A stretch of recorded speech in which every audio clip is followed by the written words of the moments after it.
All right, what's up, everybody? George Joseph Samuels here, and I'm just going to take you through a new feature that has been launched by the guys at Convex. So, if you're not familiar with Convex, Convex is a database that is essentially AI first, AI native. They're a bit different to some of the other database providers out there. So, you might have heard of Supabase. Supabase.com is one of the more popular ones for those who are building with AI. There are a few others, but Convex has really come out of not the blue, but they've come out in a way that I think I can really appreciate, because if you actually try using them, their database setup and structure is way smoother than Supabase, even though Supabase is a lot more popular.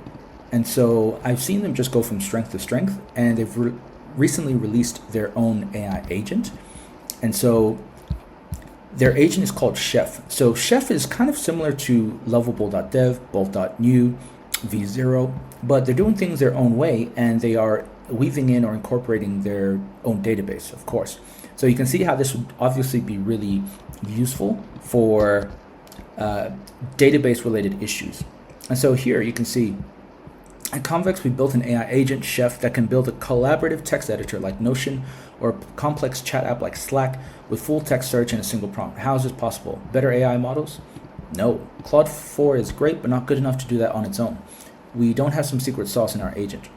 So Convex has good abstractions. We've been able to build such a powerful agent because Convex has good abstractions. What does that mean? Convex's deployment paradigm is easy for humans and AI agents to understand. We repeatedly hear from customers that our developer experience is unparalleled, that they can build faster because they spend much less time debugging and reasoning about complex code. So, this less time debugging, I would have to agree. This is one of my pet peeves or annoyances with a lot of the models and AI tools that are out. They do say that you can do a lot of stuff, but there's still so many nuanced aspects that pop up for people who are building more complex applications, or for maybe developers who've been around for a while, that of course are annoying. And then you end up having to set up all these rules and all these other fixes or workarounds in order to just get your goal or task accomplished. And that's the, I think, ideal, right, with AI, is that you just put in a goal and it kind of takes in all the context and just get things done. So Convex's transactional queries and mutations allow them to express exactly what data they want to read and write in an easy to understand way. Reading and writing from the database is as simple as writing familiar TypeScript code. If you're not familiar with TypeScript, TypeScript is essentially it's a set of rules for code that really makes things a lot cleaner, so that when you do push things to deploy publicly, you aren't getting a lot of the common errors that typically pop up when building applications. And so a lot more companies, developers are starting to use TypeScript. At the beginning, it seemed kind of annoying because of the sheer number of errors that you might get, but actually it's really good for being able to create cleaner code that reduces the amount of errors that you may find when you actually move from a development environment to a production environment. Okay, so here's an example of a Convex query to list. So it's just going through all the details about why it's able to do things better. And I'm going to show you an example of how this looks. So what I'm doing here what I'm doing here is actually creating my own learning community platform, okay? And the reason I've started doing this is because I've been trying out a lot of different community platforms, and I realize they're still not able to do what I want, and yet they're still asking for a lot of money up front in order to use them. And I feel like this is an old or outdated way of doing things. So, of course, I'm now creating this application using Chef to test my theory, but then also build with my own community. So I already have a GSD lab, and I've been trying out different platforms like Nas.io. Current one that I'm using is Disco, but they're very expensive. And I thought, hey, would it be possible to use some of these tools that, of course, I'm teaching others about to actually create the ideal platform that I'm looking for? Granted, if you go down this path, note that there is always an associated cost. So a lot of people think like, oh yeah, I can use AI to just create these tools, but you have to support it, maintain it, get a team, and sometimes it's just better to pay someone else for that privilege, so you don't have to worry about it, and then just submit feature requests. But since I am teaching people how to do this, thought this would be a great exercise. All right, so you can see here it has a very familiar user interface, and the way I started was like this. Okay, that was the prompt, and then it did all this, created all the files, so you can see the code here, right? And then it has the database right there inside of the Chef interface. And I think this is great because typically on lovable.dev, bolt.new, etc., there's an integration, but you still have to set up an account with the separate database service provider, and you don't get to see it inside like you do here. So having the ability to create the database alongside your application and seeing it as simple as this is actually really useful. So I'm doing all this, right? And halfway through, there was a really interesting issue. So you can see here that it actually started writing the code inside the chat interface, but we actually want the code updated here. Okay, but that was okay. I expect this for new agents or new tools, and I then said here, okay, I see you generated code, but I don't see the actual code being updated on the app side itself. You're just inserting code. So then it realized what was happening, it fixed it, and then continued on. So over here, you can see that I was then asking for more feature requests, and I started pushing things to Convex. And if we scroll down here, you'll see a whole bunch of changes that it started doing, but it did actually throw some errors. All right, so there were some interesting things that started to happen. And I think, so here, you'll notice that I got try again, because I was hitting some sort of limit that had to do with Chef and the tokens. But there is an option for you to put in your own API key. So I put in my own API key for Anthropic Claude. I continued on. And then I think I had some issues again. You can see here where it says yes, yes, yes. Then I just switched the API key from Anthropic to Claude.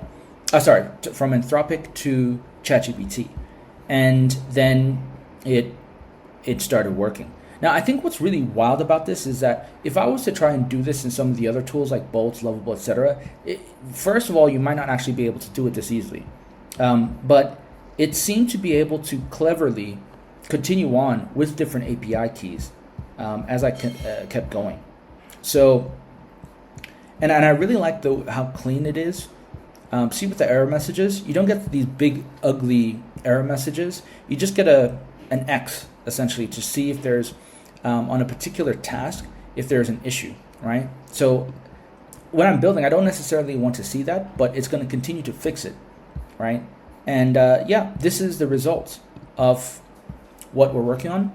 And I'm focusing on functionality right now, right? I'm not looking at making this all fancy just yet, but that's pretty easy to do if you have experience already working with these platforms. So what I'm trying to do is essentially create a community platform that allows people to chat. I'm going to add a discuss, which is a forum-based style, topic-based view, and then learn, right? So the reason for this is for our particular community, we're quite fluid. And this application needs to actually support a WhatsApp group. Now, WhatsApp is actually really useful, right? Because you got the real-time notifications, engagement, etc., and you can get to people quickly. But there's a point where you can't keep up. And so what I wanted to do was actually create an MCP server that allowed me to just read all the information in that chat group, take the key things, and then plug it straight into our platform here. Now, if I was to try and do this with other already existing services, I'd have to pay them, try to work with their team, and it's a lot of work. Whereas I've already got MCP server set up using Claude, and I could easily connect that into my own app this way, so that if there are links shared in the WhatsApp group, it can automatically update a Notion table, right? And then display that Notion table inside this app automatically. To the user, it's seamless. But for myself, this is the way that I want to be doing this. And so this particular platform is going to be optimized for WhatsApp groups, because I noticed that not a lot of people are actually working on solutions for WhatsApp, even though there are so many users on it, especially for learning style communities. Nas.io does have something, but it's still not quite there yet. And so since I see the gap, I thought, why not just bring this here? So there's going to be a chat, discuss, learn, and then a do, because I do actually also already have a productivity app called GSD app, and I can just bring that all together through here. Okay, so thought I'd share that. This is the signal from Convex. They have created their own agent. I think it's really worth checking out. I will include a link. So I've got this link here that I'll share with you guys so that you can try it out yourselves, and let me know what you think. Now, on this, just as a final note, when you are trying out new tools, remember to first map out your own stack. Again, a lot of people do not do this, but if you know what your own stack is when it comes to a new project, a new task, or just in general, every new tool that pops up, you will start to see how that impacts your cognitive load. Okay, so as an example, for building apps with AI, this is my current stack. I would call this my current AI stack. Okay, these are the tools that I kind of bounce around, or I know a little bit better, but I have a preferred stack, which I'm gonna add here. This is my preferred AI stack. Okay, and the reason why I call this my preferred AI stack is because I spend the most time with these tools. And I think it's important for you to track your own habits so that you know which ones you're naturally gravitating towards, and then you can see why. Next, we got Chef, right, by Convex, which I'm just looking at right now. But these other tools here have been the ones that I've been using the most. And so when I am looking at something, and we'll change this one to blue. Okay, this is going to be analyzing set. Okay, and this one over here is the outlier. Okay, so this is of course the tool that I'm currently analyzing. Okay, and I don't want to spend too much time on this, because the more that you spend time on new things, the more you can find yourself going down the deep rabbit hole of testing out new tools. But only test it out if you find that this particular tool can help reduce your stacks or tools used elsewhere, and actually make things more efficient.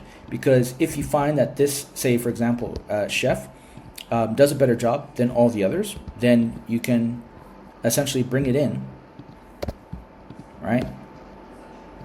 And have it replace something else that you might be using, so that your preferred AI stack is constantly cleaned up and you know exactly what you're using, why, and if anything else pops up, how that's going to impact. Okay?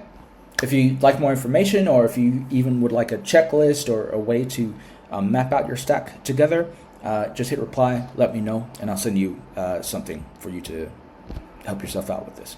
All right, speak soon.